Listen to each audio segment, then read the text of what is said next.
Me causa espanto. Eu acho que o Brasil está profundamente adoecido moralmente.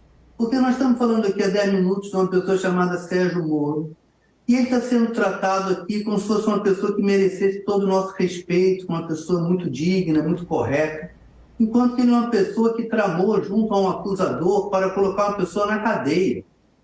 E apenas porque nossa democracia é juridicamente muito imperfeita, ele logrou virar senador da República. Então é feita uma ameaça à vida dele, que é um fato profundamente lamentável. Ninguém tem que ser ameaçado de coisa alguma. Mas me desculpem, milhões de brasileiros são ameaçados de morte todos os dias pela pobreza em que vivem, pela proximidade que são obrigados a viver com o crime organizado, e agora este homem moralmente desqualificado recebe toda essa atenção, porque ele agora foi vítima de uma ameaça também. Espera lá, eu acho isso uma doença brasileira. Eu estou muito mais preocupado com milhões e milhões e milhões de outras pessoas que estão permanentemente ameaçadas e que não serão noticiadas aqui, nem em outro lugar nenhum, porque não tem o prestígio Pedro, que o poder traz para as pessoas. Esse é o meu ponto de vista. Por isso que digo, há uma questão de linguagem. O fascismo brasileiro, ele exerce domínio sobre as consciências do povo ao controlar os discursos. Então, quando eu fiz um comentário a respeito do nosso próprio programa, daquilo que nós estamos fazendo aqui, é um convite a vocês, que são profissionais disso, eu não sou, que reflitam sobre esta prática, onde simula-se algo que é muito semelhante a um diálogo, mas que, na verdade, é uma sucessão de monólogos. E eu me explico. O diálogo pressupõe um sincero interesse no pensamento do outro.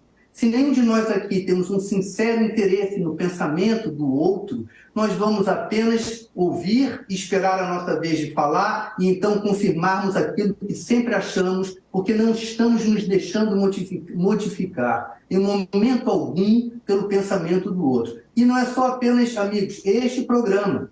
Eu vim a este programa porque queria viver a experiência de estar dentro destes programas que são pretensos debates, e que, na minha opinião, me desculpem, não são debates, são monólogos que empobrecem, mais uma vez, a mobilidade do pensamento.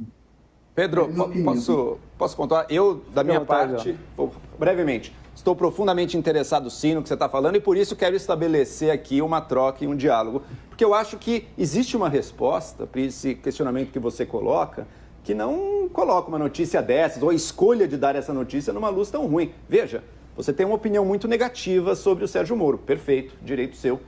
Outras pessoas têm opiniões diferentes. Tem pessoas que têm opiniões as mais profundamente negativas sobre o Lula, também direito delas, outras têm visões diferentes. Agora, Lula, Sérgio Moro, eles são representantes dos brasileiros. Um é presidente da República, outro é um senador brasileiro. Não, eu estava rindo aqui porque é engraçado, o colega está com dificuldade que a voz faz um eco, né? E às vezes o eco da voz da gente realmente atrapalha o nosso próprio pensamento. Eu achei só simbolicamente engraçado isso. Mas eu queria dizer, se vocês me permitem, que acho que a dificuldade de diálogo é algo natural do ser humano, sabe?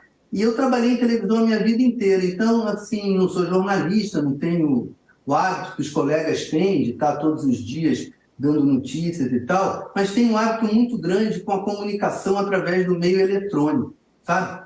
E o meio eletrônico, para quem está assistindo em casa, ele cria uma dificuldade ainda maior de ser permeável à ideia, que não é a ideia que você já tem. E nós estamos falando do Brasil como se o Brasil não tivesse vivido nos últimos 6 anos sob um regime muito agressivo à democracia, entende?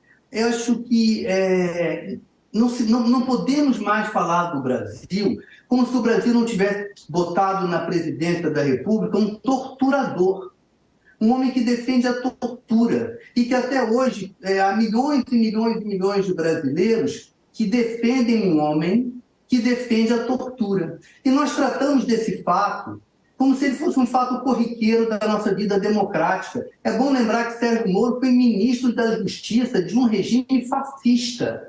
Então, quando falarmos de Sérgio Moro, não é uma questão meramente de opinião, eu gosto ou não gosto, não, é uma questão de fatos. Ele foi ministro da justiça de um regime liderado por um torturador. Ou eu estou dizendo uma inverdade? Que Jair Bolsonaro que ele era um torturador, literalmente, acho que não, Pedro. Ele era um apoiador da tortura, ele deu diversas declarações nesse sentido, mas acho que não consta que ele tenha torturado ninguém pessoalmente.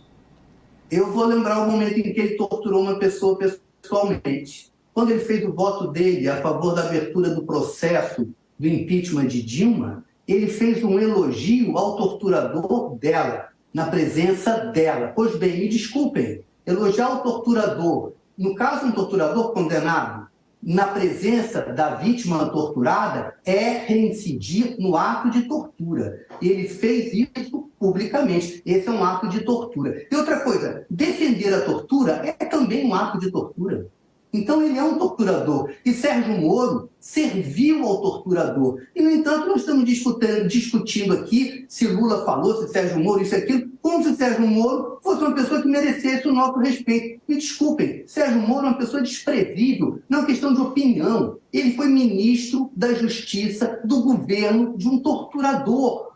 É isso que me espanta, que esse debate, como eu digo, fique fingindo que que o Brasil não passou pelo que passou. O Brasil não é o mesmo que era antes. O Brasil tem que olhar na sua própria cara e ver que é um país fascista, um país que botou na liderança um homem torturador.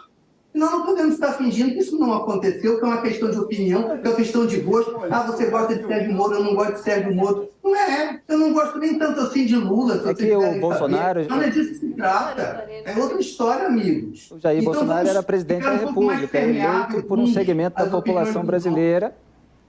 Evidentemente, tem declarações dele que todos nós criticamos aqui, o passado, que aos poucos também foi sendo revelado, tudo como a gente faz ao longo de cada governo. Sim, amigo, que nós só não sofremos um golpe de Estado efetivo porque Donald Trump não se elegeu nos Estados Unidos. Eu acho que se o Trump tivesse se reeleito, muito provavelmente ele apoiaria um golpe de Estado no Brasil, e o grupo desse Jair Bolsonaro e as pessoas em torno dele, eles não têm nenhuma timidez em dar um golpe de Estado aqui no Brasil. E eu vejo essa nossa conversa aqui, que é uma conversa que a gente humanamente tenta descontrair, porque ninguém aguenta ficar tão preocupado e tão sério o tempo todo, mas eu sinceramente não tenho vontade nenhuma de me descontrair quando o assunto é esse. Eu acho que o fascismo brasileiro, ele mobilizou o pensamento. Há 44% disso aí, matar o pesquisa, de pessoas que temem que o Brasil vire um país comunista, o que é um delírio absoluto, né? E, na minha visão, uma das coisas que fez o pensamento ficar imobilizado é a ausência de uma sincera dialética no jornalismo, entende? Por isso que eu insisto nesse ponto. Nenhum capitalista que investe na venda de informação paga para ouvir o que não quer. Nós, jornalistas, aqui eu estou sendo irônico, eu não sou jornalista, temos que botar na mesa do público a opressão que nós sofremos dos nossos empregadores.